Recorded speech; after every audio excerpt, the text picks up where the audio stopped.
जो विशेषकर जो तांत्रिक क्रियाओं से सब चीज़ों से जो प्रभावित हो जाते हैं, वो सर्वेश्वर अष्टक को सिद्ध कर ले।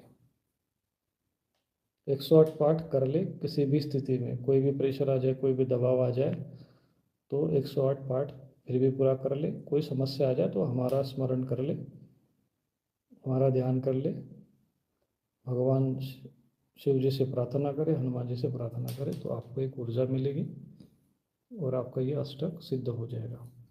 मैं ये अष्टक इसलिए बता रहा हूँ क्योंकि भगवान शिव जी का ये एक बहुत उग्र और गुप्त स्वरूप है। ये चीज़ें वैसे भी सार्वजनिक होती नहीं है, परंतु महादेव की इच्छा है, भगवान की कृपा है, उनकी उनकी प्रेरणा है, तो ये चीज़ों हमने आपके समक्ष उसको शुद्ध स्वरूप में रखा है। जो वेबसाइट पे, पुस्तकों में ये सब चीज़ें दिया रहता है, तो वो क्या है कि ज़्यादातर कॉपी पेस्ट मार के बना देते हैं। उनको कोई वो उस पे ऊपर गंभीरता से न तो वो अनुसंधान कर पाते हैं, न वो सोच पाते हैं। तो ऐसे समय में उनको चीज़, शुद्ध चीज़ समाज में उपलब्ध होती नहीं है, तो हमने वो चीज़, शुद्ध चीज़ उपलब्ध करवाई है, जितने भी स्तोत्र कवच है, ताकि साधक साधना कर सके। आज ये हुआ है कि हम लोग, जो हमारा सनातन धर्म का जो समाज है, अनुयायी वर्ग है, वो कभी कहीं न कहीं धर्म के नाम पर कहीं न कहीं अधर्म का अनुसरण कर रहा है। अधर्म की दिशा में उसको एक प्रकार से ढकेल दिया गया है। देवताओं के नाम पर उसको छलपूर्वक राक्षस और प्रेतों की उपासना की ओर उनको ढकेला गया है, जिसके कारण वो अंदर अंदर एक इन आसुरी तत्वों के प्रभाव में आ चुका है। देव उपासना से विमुख हो गया, क्योंकि देव उपासना का प्रत्यक्ष स्वरूप सामने रखा नहीं गया। गलत चीज़ें समाज में परोसी गई। अब चूंकि वो इतना स्वरूप खड़ा कर दिया, गलत चीज़ का कोई स्वरूप ही खड़ा कर ले, मान लो कोई गुटखा फैक्ट्री ही बना ले, कोई शराब की फैक्ट्री बना ले, तो अब वो तो है तो समाज के लिए हानिकारक, उसी उसी पे लिखा होता है कि भाई ये खाना स्वास्थ्य के लिए हानिकारक है। लेकिन समाज में उसको इतना प्रचार कर देते हैं, वो फिल्म स्टार भी खड़े हो जाते हैं उनके पक्ष में, वो भी ब्रांड बन गए भाई, वो प्रचार कर रहे हैं, समाज में उसका नाम इतना अधिक हो जाता है कि अब अगर कोई उसके विरुद्ध बोले तो सारा सब लोग, जितना भी शासन प्रशासन, सब उसी के ऊपर टूट पड़े देंगे। तो ऐसा ही समाज में गलत चीज़ फैलती है। सबको पता होता है कि भाई ये स्वास्थ्य के लिए हानिकारक है, उसमें लिखा भी होता है, लेकिन उसके लिए एक पूरी प्लानिंग की जाती है।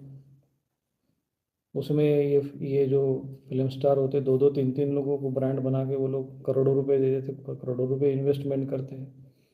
गलत चीज़ को प्रचारित करने के लिए बहुत बड़ी तैयारी की जाती है, बहुत अधिक उसमें षड्यंत्र रचे जाते समाज का शोषण करने के लिए।